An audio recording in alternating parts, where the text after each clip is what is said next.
जी हाँ, 10 मिनट की नमाज में इतनी बड़ी आपत्ति पूरे देश को हो रही है, सरकारों को हो रही है, तो बहुत आश्चर्य की बात नहीं है, क्योंकि लगातार 2014 के बाद से जिस कगार पे ये सरकार इस देश को लेकर आई है, सिर्फ इन्होंने नफरत बोए हैं। इनको जब यूएई में या कहीं और जाना होता है तो ये सबसे गले मिलते हैं, सबको गले लगाते हैं, लेकिन जब अपने देश में अपने सौगाते मोदी की बात चल रही है, सौगात सबसे बड़ी मुसलमानों के लिए ये है कि उनके हकों को, उनके हुकूकों को उन्हें दिया जाए। लगातार छीनने का काम जो हो रहा है, चाहे कहीं सर्वे करा के हो, वक्फ का बिल ला के हो, आज नमाज रोक रहे हैं, कल पता नहीं क्या करना चाहते हैं, लेकिन हम इस देश की मिट्टी में हमारे बड़ों का, हमारे बुजुर्गों का खून शामिल है। हम कहीं नहीं जाएंगे, यहीं रहेंगे। सरकारें आती हैं, जाती हैं, आज इनकी तानाशाही है, लेकिन हमेशा नहीं चलेगी। वक्त को लेकर बात हो रही है कि लाया जाएगा। All India Muslim personal law board ने कहा है कि जितने भी लोग हैं उसका विरोध करते हैं वो काली पट्टी बांध कर चलें और अपना विरोध जताएं, पब्लिक में जाएं, लोगों के बीच में जाएं। इसको कैसे देखते? लगातार इसका विरोध प्रदर्शन हो ही रहा है और सब लोग विरोध कर रहे हैं, लेकिन सरकार अपनी तानाशाही पे आमादा है।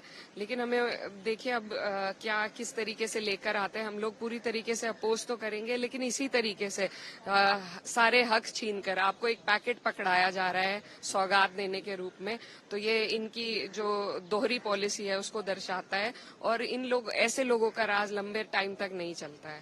जयंत चौधरी भी मैम देखिए, जो भी आदमी जो हिंदुस्तान की भावना को, संविधान की भावना को अपने दिल में लेकर चलता है, वो समझता है कि ये गलत है। और मुझे खुशी है कि कुछ लोग जो सरकार के साथ जुड़े हुए हैं वो इतनी समझ रख रहे हैं कि वो आगे आकर इन सब चीजों के खिलाफ बोल रहे हैं, और उम्मीद यही है कि सरकारें समझेंगी और इस तरीके के जो फरमान है तानाशाही के, उनको वापस लेंगी। जो वक्फ संशोधन बिल लाया जा रहा है उसके मुखालफत में है और सदन से, सड़क से लेकर सदन तक उसकी मुखालफत कर रहे हैं। All India Muslim personal board ने जो मांग की है या एक गुजारिश की है कि काली पट्टी बांध कर नमाज अदा करें, तो यकीनन ये हमारा हक है संवैधानिक कि हम किसी चीज के लिए, अगर हम किसी के खिलाफ है तो विरोध प्रदर्शन कर सकते हैं। तो इसमें मैं इनकी उस मांग के उसमें समर्थन में हूँ। सड़क पर नमाज को लेकर विवाद उत्पन्न हो गया है। पहले संभल एडीएम ने भी मना। देखिए, वैसे तो काफी लंबे समय से अब नमाज सड़क पर नहीं होती है, और जहां तक नमाज सड़क पे अदा होने की बात है, कोई भी मुसलमान खुशी से नमाज को सड़क पे अदा करना नहीं चाहता, और न ही नमाज की हमको सड़क पर अदा करने का मकसद हमारा ये नहीं था जब नमाज पहले अदा करते थे कि किसी की भावनाओं को ठेस पहुंचाएं या किसी को कोई परेशानी पैदा करें।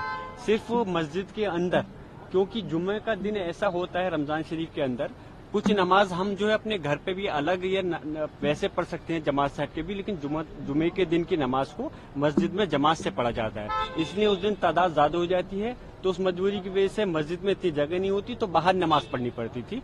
लेकिन अगर सरकार इस चीज पाबंदी लगाती तो कोई वैकल्पिक जगह हमें दे के जिस जगह हम नमाज अदा कर सके सब लोग एक साथ होकर करके, लेकिन सिर्फ इस वजह से कि सिर्फ मुसलमानों की नमाज है तो उस प्रकार से रोकना, ये चीज गलत है। इस चीज की मैं कड़े शब्दों में निंदा करता हूँ। और जहां तक छतों की बात है, छत किसी के अपनी आदमी मालिक है, उस पर एतराज करना ये तो बिल्कुल ही संवैधानिक जो अधिकार है उसका हनन है, और जो हमारी धार्मिक आजादी है उसको छीनना है। Thank you sir.